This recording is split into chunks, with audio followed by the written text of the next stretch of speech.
அரியலூர் மாவட்டம் செந்துறை அருகே வீட்டிலேயே பிரசவம் பார்த்ததில் குழந்தை சடலமாக மீட்கப்பட்ட சம்பவம் அதிர்ச்சியை ஏற்படுத்தியுள்ளது.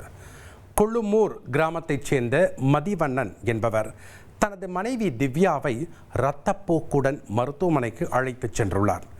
அவருக்கு சிறிது நேரத்திற்கு முன் குழந்தை பிறந்ததை அறிந்த மருத்துவர்கள் அரசு ஆரம்ப சுகாதார நிலையத்திற்கு தகவல் கொடுத்துள்ளனர். இதனை அடுத்து மருத்துவ பணியாளர்கள் அவர்களது வீட்டிற்கு சென்று ஆய்வு செய்ததில் ஆண் குழந்தை இறந்த நிலையில் இருந்துள்ளது. இது குறித்து அவர்கள் அளித்த புகாரின் அடிப்படையில் போலீசார் விசாரணை மேற்கொண்டு வருகின்றனர். மேலும் இந்த தம்பதி இதேபோல் கடந்த ஆண்டும் வீட்டிலேயே குழந்தையை பெற்றெடுத்து கொலை செய்து குப்பையில் வீசிய வழக்கில் சிறை சென்று ஜாமீனில் வெளியே வந்தவர்கள் என தெரிய வந்துள்ளது.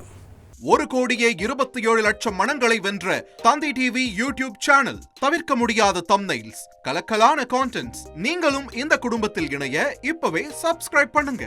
அசுரபலம் கொண்ட எங்கள் டிஜிட்டல் கரங்களில் உங்கள் விளம்பரங்களை சேர்க்க வாட்ஸ்அப் பண்ணுங்க. 8939888838. Email advtthanditv@dttv.in.